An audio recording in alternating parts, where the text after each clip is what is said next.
Assalamualaikum warahmatullahi wabarakatuh. Di sini kami dari kelompok 8 akan mempresentasikan hasil dari diskusi kelompok kami tentang distribusi dalam Islam. Sebelumnya, saya akan memperkenalkan anggota dari kelompok 8. Yang pertama yaitu Endang Fitriani, yang kedua ada saya Lutfiana Hidayatur Rahmah, yang ketiga Wilujeng Elma Mulia. Pengertian distribusi dalam Islam. Distribusi dari segi bahasa memiliki arti proses penyampaian dan penyaluran produk kepada pelanggan, di antaranya seringkali melalui perantara. Distribusi dalam ekonomi Islam memiliki makna yang jauh lebih luas, yaitu mencakup pengaturan kepemilikan unsur-unsur produksi dan sumber-sumber kekayaan, di mana Islam memperbolehkan kepemilikan umum dan kepemilikan khusus, dan meletakkan bagi masing-masing dari keduanya kaidah-kaidah untuk mendapatkannya dan mempergunakannya, dan kaidah-kaidah untuk warisan, hibah, dan wasiat. Sebagaimana ekonomi Islam juga memiliki politik dalam distribusi pemasukan, baik antara unsur-unsur produksi maupun antara individu masyarakat dan kelompok-kelompoknya. Di samping pengembalian, distribusi dalam sistem jaminan sosial yang disampaikan dalam ajaran Islam. Secara eksplisit, sudah dijelaskan dalam Quran Surat Al-Hasyr ayat 7, maksud dari distribusi, yaitu supaya harta itu jangan hanya beredar di antara orang-orang kaya saja di antara kamu. Artinya yaitu harta harus diratakan, harus diseimbangkan di dalam distribusi produksi maupun distribusi pendapatan yang akan kita dapatkan. Distribusi pendapatan dalam Islam.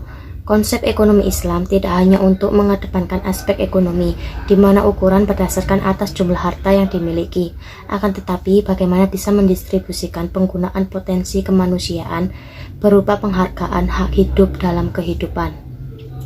Kepemilikan dalam ekonomi Islam. 1. Kepemilikan umum atau al-makiyah al-manah, collective property.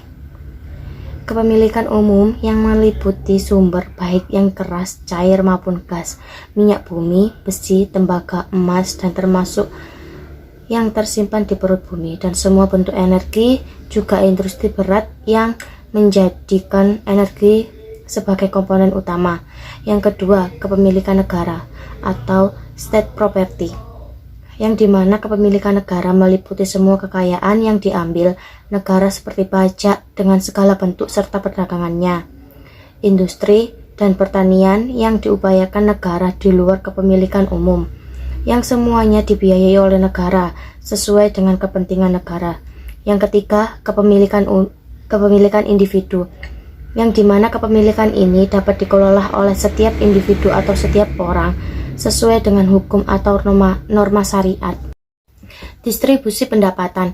Kebutuhan menjadi alasan untuk mencapai pendapatan minimum, sedangkan kecukupan dalam standar hidup yang baik adalah hal yang mendasari sistem distribusi-redistribusi.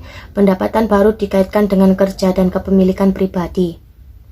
Distribusi pendapatan dalam konteks rumah tangga ada dua, yaitu sodako wajib dan sodako nafilah, yang dimana sodako wajib adalah bentuk-bentuk pengeluaran rumah tangga yang berkaitan dengan instrumen distribusi pendapatan yang berbasis kewajiban. Sodako nafilah adalah bentuk-bentuk pengeluaran rumah tangga yang berkaitan dengan instrumen distribusi pendapatan yang berbasis amal karitatif, seperti contoh akikah, infak, wakaf, dan wasiat. Distribusi pendapatan dalam konsep negara. Negara wajib bekerja untuk meningkatkan kesejahteraan materi bagi lingkungan sosial maupun individu dengan memaksimalkan pemanfaatan atas sumber daya yang tersedia. Oleh karena itu, negara wajib mengeluarkan kebijakan yang mengupayakan stabilitas ekonomi, kesetaraan ketenagakerjaan, pembangunan sosial ekonomi, dan lain sebagainya. Negara juga bertanggung jawab atas manajemen kepemilikan publik yang pemanfaatannya diarahkan untuk seluruh anggota sosial, menghabiskan yang baik dan mencegah yang buruk bagi masyarakat secara umum, komitmen seluruh bangsa. Strategi pendapatan negara pembangunan berbasis Islam meliputi 3 sistem, yaitu sistem penyaringan atau filter yang terdiri dari maslahah, syariah, dan mekanisme pasar. Yang kedua, mendorong para agen ekonomi melakukan pemuasan kebutuhan tanpa merusak lingkungan. Yang ketiga, rekonstruksi terhadap sosial ekonomi dengan tujuan untuk pemerataan kesejahteraan dan mereformasi sistem keuangan untuk mewujudkan tujuan di atas. Baik, yang selanjutnya yaitu ada etika distribusi Islam. Etika distribusi dalam ekonomi Islam adalah norma-norma atau kaidah etik proses penyimpanan dan penyaluran produk kepada pelanggan berdasarkan prinsip-prinsip Islam, yaitu mencari keuntungan yang wajar, distribusi kekayaan yang meluas, keadilan distribusi, dan larangan ihtikar. Etika distribusi Islam dilakukan berdasarkan prinsip-prinsip Islam, diantaranya yaitu 1. Mencari keuntungan yang wajar. Ini merupakan suatu keharusan apabila pelakunya menginginkan keuntungan. Di sini tidak dibolehkan untuk membenarkan segala cara untuk mencari keuntungan yang besar, termasuk di dalamnya yaitu monopoli dan menimbun barang. Oleh karena itu, pelaku ekonomi hanya diperkenankan untuk mencari keuntungan yang baik dan wajar, tidak terlalu tinggi yang nanti akan berakibat kepada kesusahan masyarakat, dan juga tidak terlalu rendah yang nantinya akan berakibat kepada kebangkrutan. Yang kedua, di sini ada distribusi kekayaan yang meluas.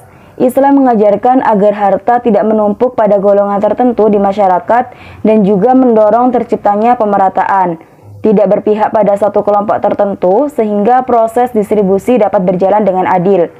Semua orang dapat memperoleh harta dengan bebas berdasarkan kemampuan usaha mereka, sehingga setiap orang mendapatkan jumlah yang berbeda-beda.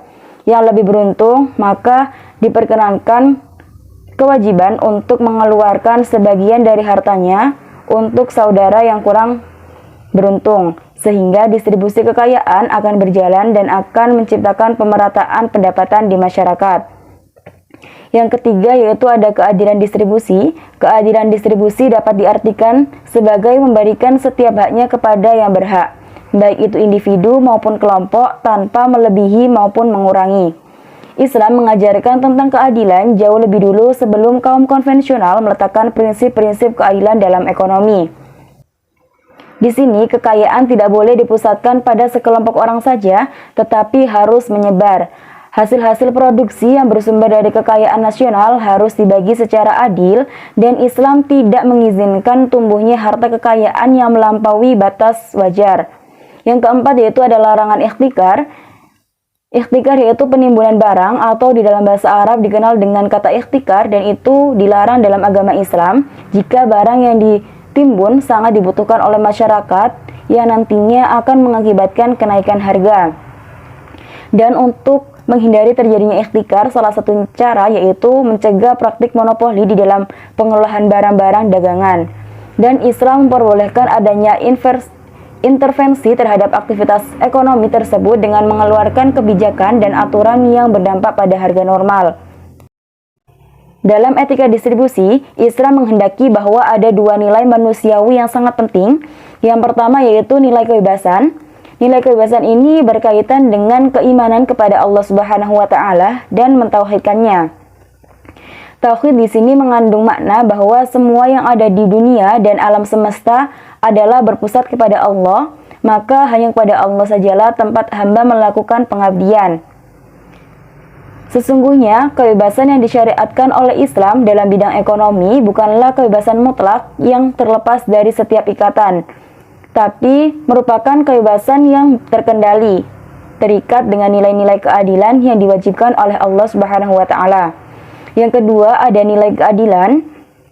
Nilai ini bukanlah nilai sekunder, melainkan cikal bakal dan fondasi yang kokoh memasuki semua ajaran dan hukum Islam yang berupa akidah, syariat, dan akhlak atau moral. Keadilan di sini yaitu keseimbangan antara berbagai potensi individu, baik moral maupun materi. Jadi, yang benar dan ideal adalah yang tidak ada kezaliman terhadap seorang pun di dalamnya.